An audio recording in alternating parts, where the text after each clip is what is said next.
Hey, good morning, guys. Michelle, how you doing today? Hello. You were on, I think I can mention it. You were on an NBC show on over the weekend, right? Were you on with David on Meet the Press, right? Yeah. Yes, I was. And you were talking about a lot of the electioneering and the campaigning that the president's been doing for this jobs bill. And then we saw what happened last night. It obviously didn't get through the Senate. But isn't it possible that the president was always willing to do just some of the different components of the bill, and that's where we're going to head now? And maybe Republicans need a little bit of urging even to just do some of the components that you guys are okay with? I mean, that's not so bad, is it, in the political world that you're part of now?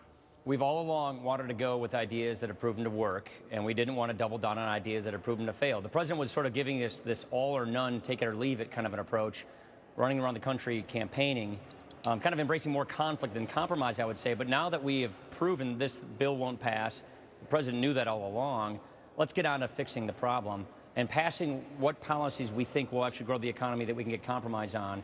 This is why we've been pushing for tax reform. These are things we think will work. What about infrastructure, Paul? Well, that's why we're doing a highway bill. We're going to be doing a highway bill this fall, which is infrastructure. You have to remember, Joe, that this stuff takes a long time to parcel out. It isn't so shovel-ready. Of the president's bill, 72% of that stimulus spending doesn't occur until 2013 and beyond, according to the CBO. So that stuff doesn't create instant jobs. The government doesn't do such a thing. We want to create the conditions for economic growth so that the private sector can create jobs. And we want to address the massive hurdles that government has put in front of the private sector that have made it hard to do that. Tax certainty, regulatory certainty, get the debt under control. It's been 896 days since the Senate has not bothered to pass a budget. So we haven't had a budget for 2 years now. These are the things we need to do with here. And sort of temporary booster shot, sort of sugar high economics, the demand side stuff just doesn't work, hasn't worked. We don't want to double down on it. And so let's find where we can agree. We're bringing trade agreements to the floor today. We've finally got these 3 trade agreements we've been waiting for 3 years. We're passing that today. That's estimated to create 250,000 jobs. Right. Okay, business tax reform. The president seems to say good things about that. Let's work on that together to get certainty and give us a internationally competitive, fair, and simple tax system for our businesses. We want to work on that. Let's move that forward. Those are the kinds of things we want to get moving on.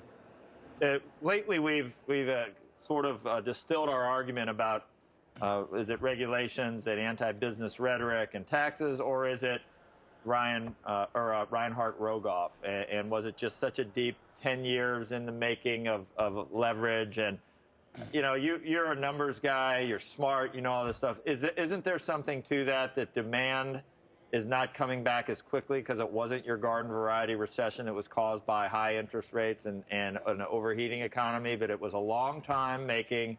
Do you think a Republican president, if he had been elected 2.5, 3 years ago, would have done better? Would we not be at 9% unemployment right now, Paul? Look, I just went through This Time is Different again this last weekend, Rogoff and Reinhart's book. It's very telling. We're making the same mistakes lots of over-leveraged countries have made in the past, which is we think this time is different and we can keep going on as we were. We're losing precious time to get our fiscal house in order. The choices we will have to make later to fix this problem get that much more painful. And so, yeah, if we had the right kind of leadership in place around here, we would have already put in place a plan to get this debt under control, to get our entitlements under control, to reform our tax system, our regulatory system for growth. So we are missing crucial quarters to get economic growth right now. We're stagnating. We're halfway through a lost decade. And yeah, it's tougher coming out of this kind of a recession, this kind of a bubble, this kind of a financial sector recession than typical garden variety recessions. But we can grow, but we're not doing the things we need to do to grow this economy. And so, yeah, I do believe if we get the trajectory of our debt in the right direction, that will help us today. And that's what Reinhart and Rogoff say. If you lock in long-term reforms, that will help us in the present day. We aren't doing that. We're making the long term worse with more taxes, more spending, more regulations. And so what we're saying with respect to their premise is we're doubling down in the wrong direction. We're showing no signs of getting this debt and deficit under control, which if and when we do that, will help the economy today. And that's what we want to do.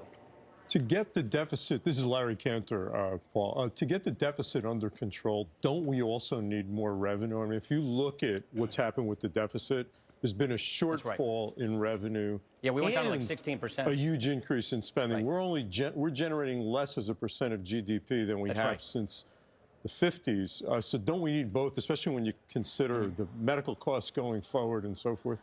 Right. So we're usually at about 18% of GDP. We went down fairly well below that. The economy is the reason why we went fairly low below that. So raising tax rates we don't think is the way. It's growing the economy is the way to get the revenue back. And what we've always said, tax reform is the way to do it. Clean out the loopholes, lower the tax rates. Here's the problem, Larry. In 2013, in about 14 months, the top tax rate on people and small businesses goes to 44.8%. Then the Senate tried to move a bill yesterday that the president supported, bringing that top tax rate to 50%. According to the Treasury Department, 80% of businesses in America file their taxes as individuals. 60% of businesses in America would get hit by this new tax they're talking about, which hits us in 14 months. So we're talking about taxing small businesses at about 50% in 14 months, and we don't think this sugar high economics is going to work. I mean, come on, this is what we're doing here is we're telling investors, job creators, entrepreneurs, big tax increase coming is going to make you much less competitive in the global economy. That's going to reduce job creation and therefore reduce revenues. That's not the way to raise revenues. The way to raise revenues is to get the right kind of economic policy to get economic growth and job creation going so people are paying taxes and working. Congressman, in January, the payroll tax break will expire. The chances of a new program or of some form of jobs plan or any of the ideas that you've been proposing of them happening before then are limited. Do you let that tax break expire, or what do you do? It could be part of a compromise. Look, I'm all for letting people keep more of their own money, but I don't believe that that idea works to create jobs. President Bush tried it, it didn't work. President Obama tried it, it didn't work. So I don't expect it to do a lot to create jobs. In and of itself, I think it's fine. But if we treat this temporary rebate as a permanent policy, then we're dramatically accelerating the bankruptcy of Social Security. And we're more or less converting this program into a social cash welfare program away from a social insurance program. And if you're a liberal or a conservative, either what side of the spectrum you come from, I don't think you'd like that idea. So I don't think it's very good policy for creating jobs. I think it's fine to let people keep their own money, and it could be part of a compromise. But I'd rather us focus on ideas that we know have proven to work to create economic growth and job creation. Representative Ryan, it's Michelle. The transportation bill, I hear all that, but boy, I get really nervous. Historically, transportation bills are loaded with earmarks and pork and junk and museums dedicated to the Packer and turtle tunnels. I mean, have we finally learned a lesson there? Well, you're talking about Green Bay Packer museums? We're okay with those. No, car. Okay. For the car. Oh, okay. Okay, sorry. Okay, I'm joking. Okay, we changed the rules this year in Congress when we took over, no earmarks. We're also going through the transportation bill, and we're saying clean up the crap in the Transportation Trust Fund. No rails to trails, no museums. It goes to roads and bridges. It goes to the things that people pay their gas tax to fix. So we're cleaning up the trust fund. We're not going to do the earmarks. And we're also looking at drilling for more oil and gas in America.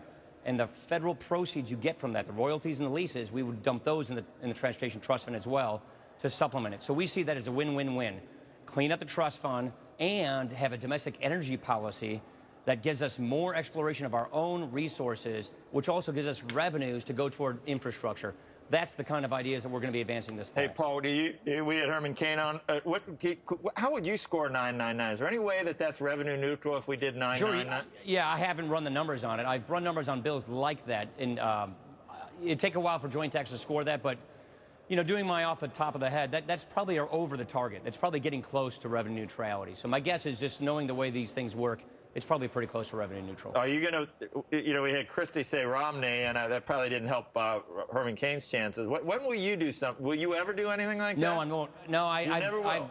No, because I'm chairing the Republican National Committee Trust, which is the presidential campaign before the nominee is selected. Okay. Because I have this title I can't endorse. Then what about the deficit committee? Do you expect them to, I mean, could there be some type of just unbelief? I don't know what I'd do. It'd be almost like something at Fatima if they came up with $4 trillion. I mean, it really would be. It would be like an apparition appearing that all of us would see.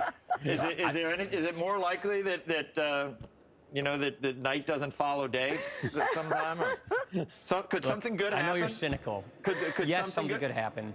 Look, Joe, we passed a budget cutting $6.2 trillion in spending. You think I was Bill O'Reilly? So sorry, I confused the two of you for a second. Sorry about that, Joe. So, we passed $6.2 trillion we can get to 1.2. There are many ways of arriving at 1.2. The question is, will our partners on the other side of the aisle with us on any one of these combinations to get it? Is there any way to get to 4? Oh, to 4. Yes. I don't see that happening because I don't think the president will put a health care on the table. You can't get to 4 in a real way, in an honest way, without doing health care. No, there's no need to. And the president won't put a health care on the table. So there's no need to. See, that's the whole argument that they keep making. But business tax reform, that's one area where I think we might have a shot at getting something done. All right.